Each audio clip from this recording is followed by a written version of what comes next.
Hey everybody, the demonic demigod here, Son of Hel. I'm just doing a quick show here because stuff popped in my head and I've had way too much alcohol. I want to talk today a little bit about the death of a fandom, at least to me. And despite what people see on my blog and what everybody in my life knows at this point, I'm actually not talking about hashtag Gamergate today. Although I probably will be doing a video about that at some point because, dear gods, there's so much fun information and stuff going down and misinformation and, at least I think, misinformation.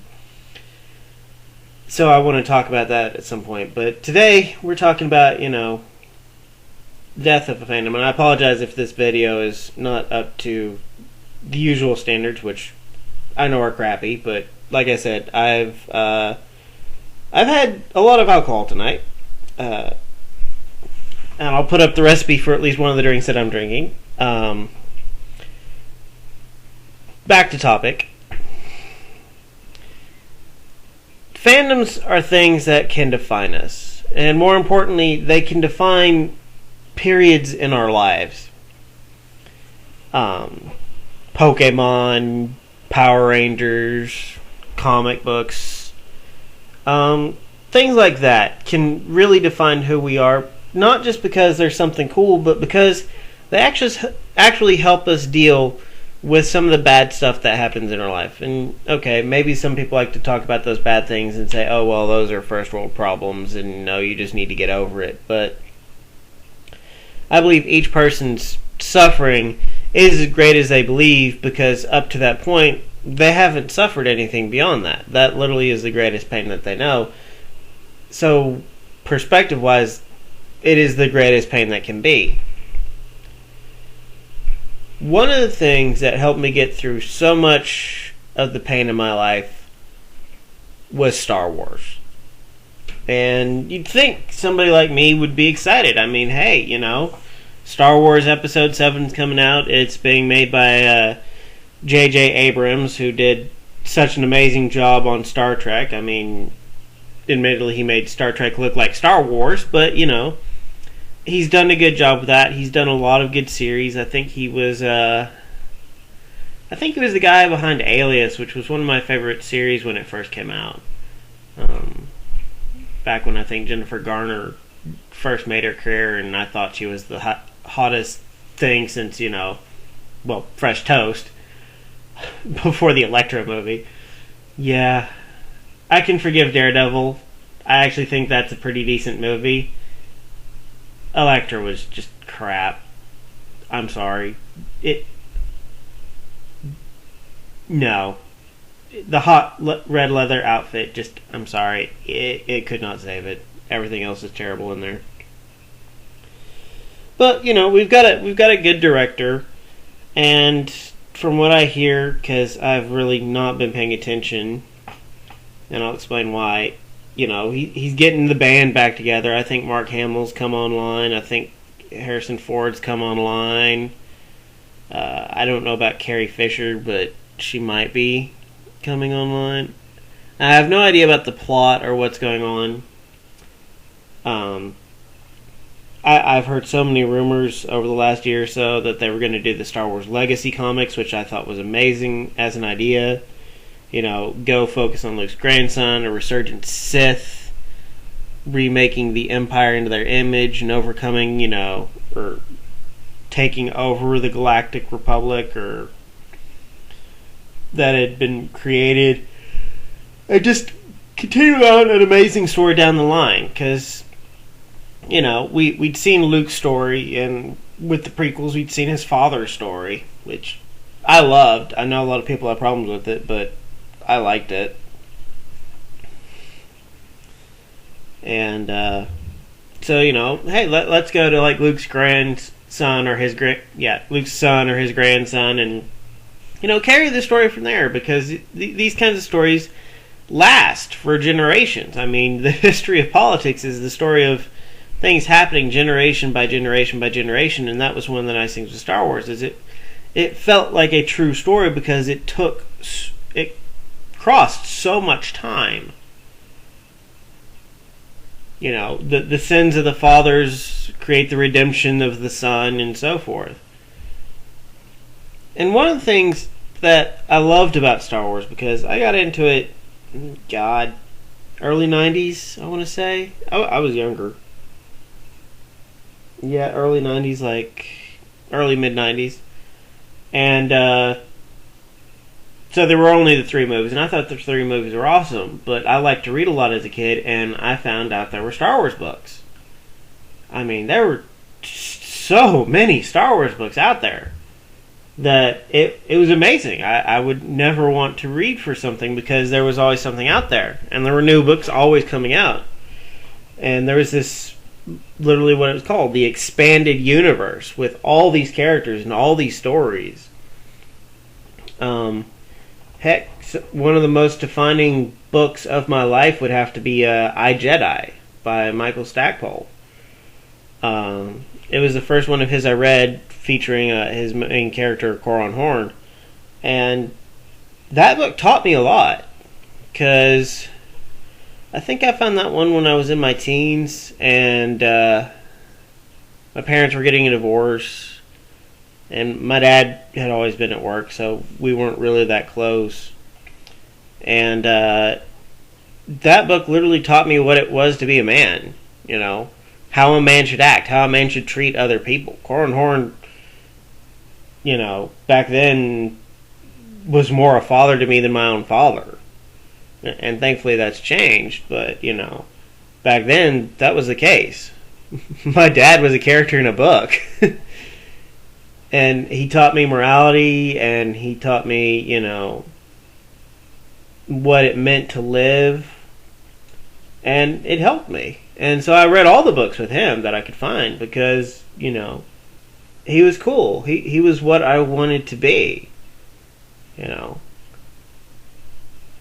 that's what Star Wars was. It was, who I want to be. I want to be like a Jedi. I want to be a guy who helps people. I want to be a guy who stands up for what is right. And then, time went on, and I got older and got to some darker places. Learned that, sometimes you can't be the good guy. Sometimes you can't just stand up for what is right in the right way. Because those who do right, those who believe in right, have limitations.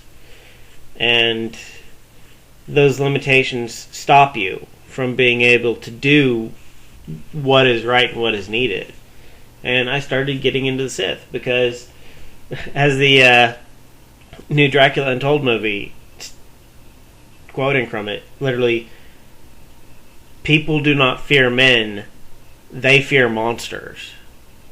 Because monsters are the ones that do things. Regardless of the laws and whims and moralities of society, they're the ones that accomplish their goals. And we call them monsters because of how they accomplish those goals. But in the end, their goals are accomplished. So I went Sith. I became, I studied their philosophies, and I devoured the Darth Bane books, and, along with every other Star Wars book I could get my hands on.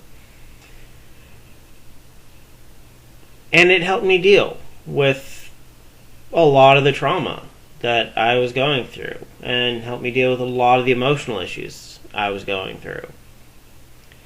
And then, time passed, and we got to, in Star Wars, the series called, the New Jedi Order, which I think was this, you could almost say it was the death knell for the Star Wars universe, because that was when everything went bad, and all the rules that made up the Star Wars universe just got completely shattered. And, a lot of people want to say, well, the death knell was the prequel trilogy. No, the prequels might have had problems with bad acting. But let's face it, you try saying much of that dialogue and come off as anything other than a really, really wooden actor. I mean, Samuel L. Jackson failed at that dialogue. The only guy who successfully managed any of that dialogue was Ewan McGregor, which tells you how good of an actor he is. But the prequels weren't the problem. It was the New Jedi Order because it would build things up, but it killed your favorite characters in there. I mean, the first book of the New Jedi Order starts off with Chewbacca getting a planet dropped on him to kill him. At which point, it wasn't about reading the books for fun.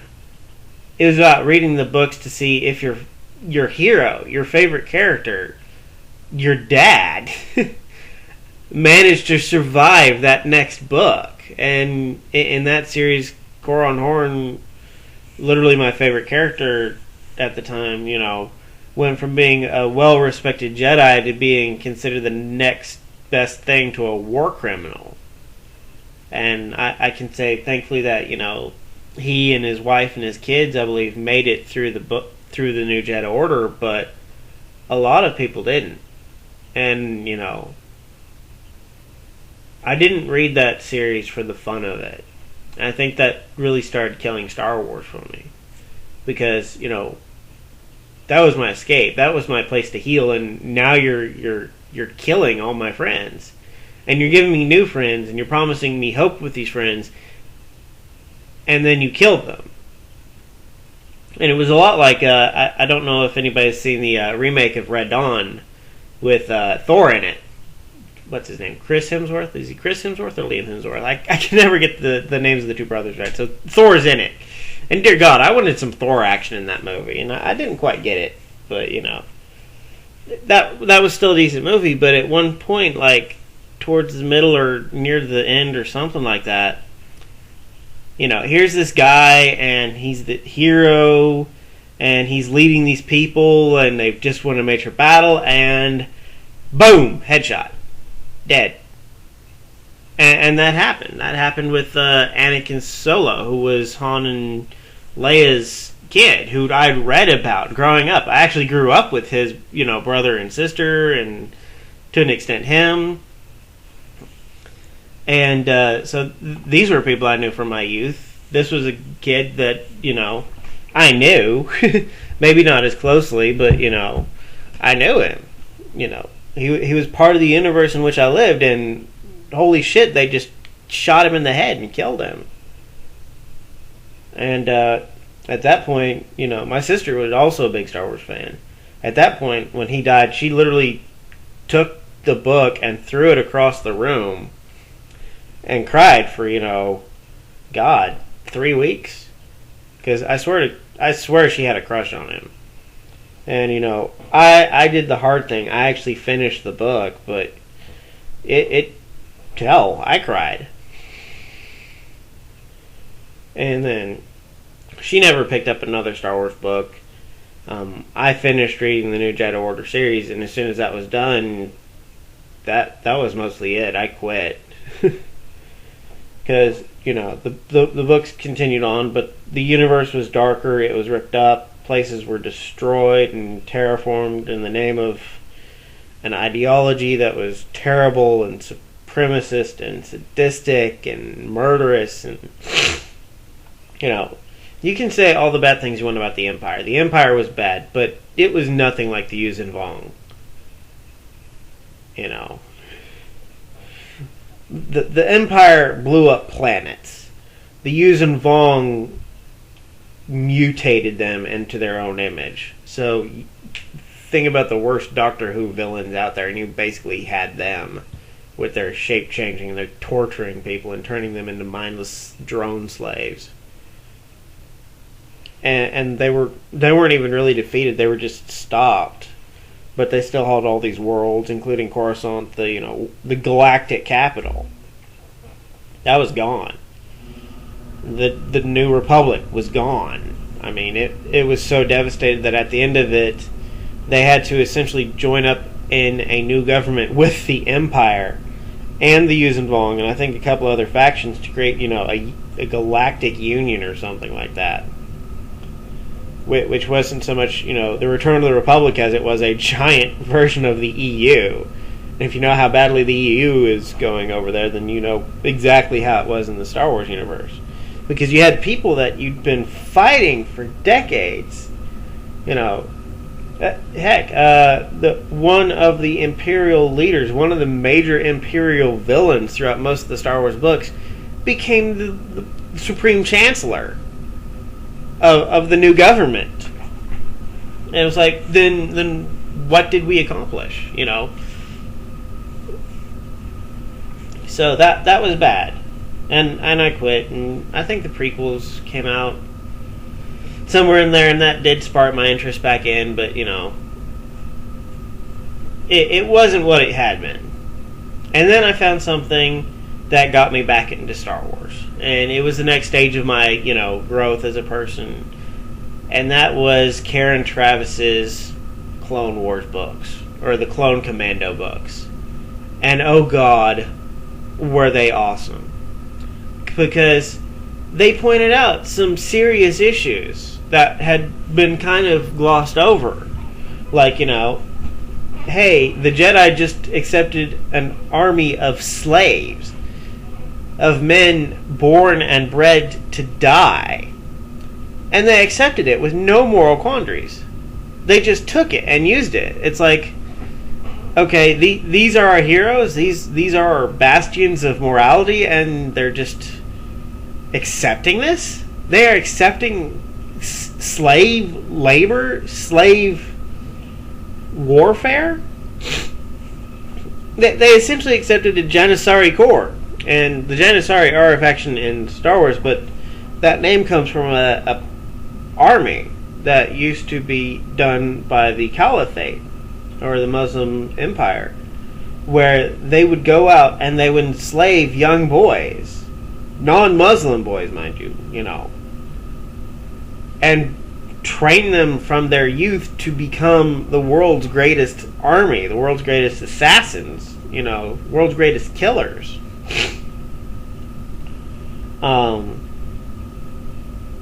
They essentially had done that, and it's like, hey, that's a valid point. And a lot of people didn't like the books because it was pointing that out and it was making the Jedi look bad. It's like, no, it's not making the Jedi look bad.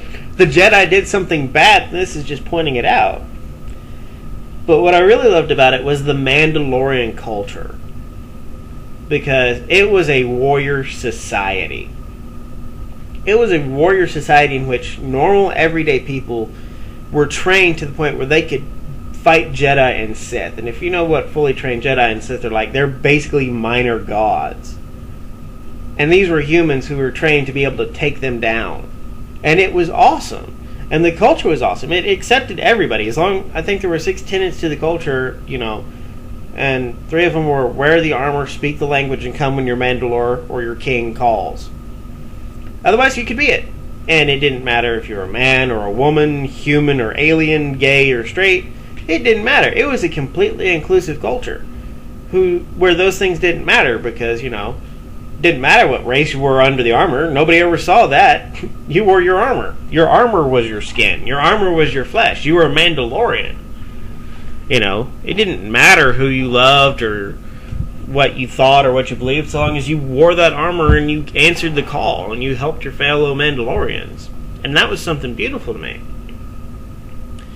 And she went through several books of that, and the Clone Commandos, and then the Mandalorians also featured heavily in her books that were part of the Legacy of the Jedi, which was another series that I did read for fun, but it was a fallout from New Jedi Order, and it was basically Han and Leia's older son, who had always been a Jedi, basically becomes a Sith Lord and tries to take over the galaxy. And that one ended... I'm just going to say that one ended badly. More favorite characters died. More characters were ruined. And it just went from there. But I could forgive it, because I had my Mandalorians, and we were getting a language, we were getting a culture, the fans were getting into it. I mean, you can actually go out there and find Mandalorians, people who are Mandalorians now, just like people who are Jedi, who wear the armor, who speak the language, who follow the tenets of Mandalorian culture. And that was awesome. And honestly, if I wasn't a a heathen, if I wasn't so into my Norse heritage and religion, I'd be a Mandalorian at this point.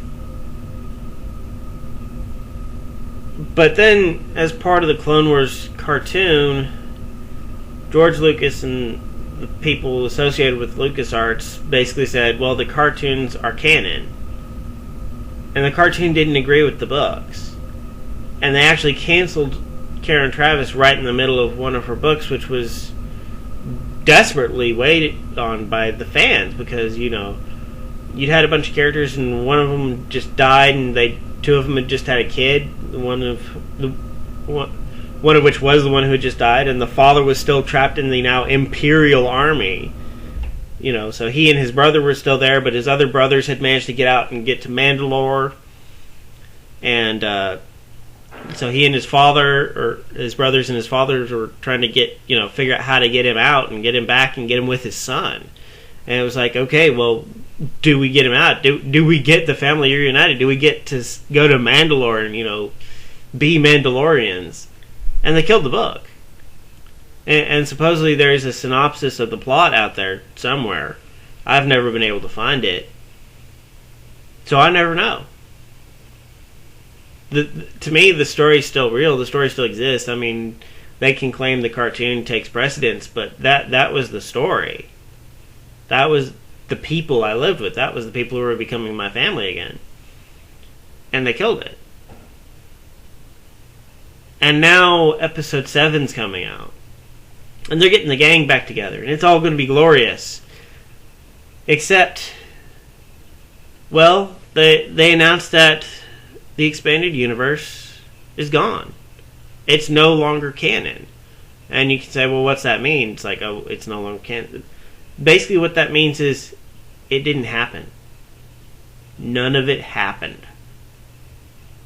20 years of my life spent on beautiful worlds with amazing people, fighting terrible odds and overcoming things that seemed impossible, only at the end to finally succeed. And it's gone. They're all dead. They never existed. Mandalorians, no. Not happening. Never happened. Wasn't like that. Coron Horn, guy who was a father to me, no. His stories aren't real. They don't exist in the Star Wars universe now. It's gone. It is literally the death of an entire fandom, because that's the expanded universe is the only reason we're getting episode 7. It's the only reason we got the prequels. Heck, Star Wars by itself was 3 rather cool movies from the 70s and 80s. And yeah, cult classics, they could have stuck around. But it was the books that brought the franchise to life. It was the books that kept it going. And it was the books that started in the 90s, I think it was, with the Thrawn trilogy by Timothy Zahn. That, for the longest time were essentially considered 7, 8, and 9. It's like, you could have made those into the movies. You could have adapted those 3 books into episode 7, 8, and 9. You could have kept everything going. You could have worked with this amazing universe and all these characters and all these stories. You could have adapted them. And you chose no. You chose to make it not exist because you think you've got a better story. I mean, it's like, okay, sure. I mean, yay, let's make it so the New Jedi Order never happened. But even then, even there, I'd still go with Nietzsche and say, even all the bad things that happened, I affirm, I would go through them all again for the sake of the good. Because for all the horror of the New Jedi Order and for all the troubles of Legacy of the Jedi and I don't even know what the new series is that they've been doing that may already be wrapped up, because I didn't even bother to read that one, because they'd killed everybody pretty much. It's like, for all that bad, there was still the Thrawn trilogy. There was still the Hand of Thrawn duology, where Luke finally got the woman of his life to agree to marry him. Which had been nearly a decade or more long courtship, both in publication and in story arc time. And, the X-Wing series where Coron Horn and his wife Myrax meet and fall in love and, build a life together that taught me how to be a man. And you killed that.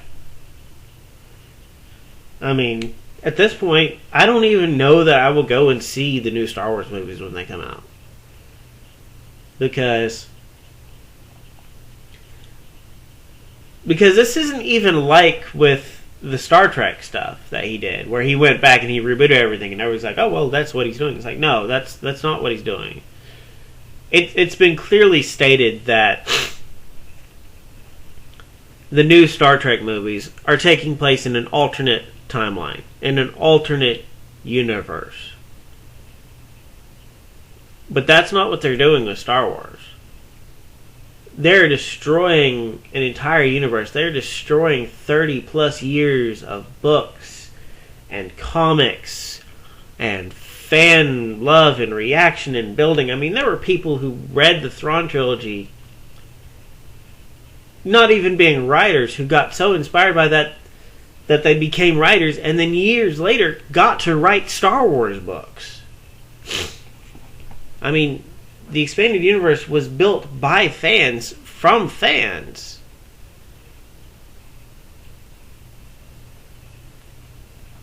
And I don't think I'm the only one who feels this way,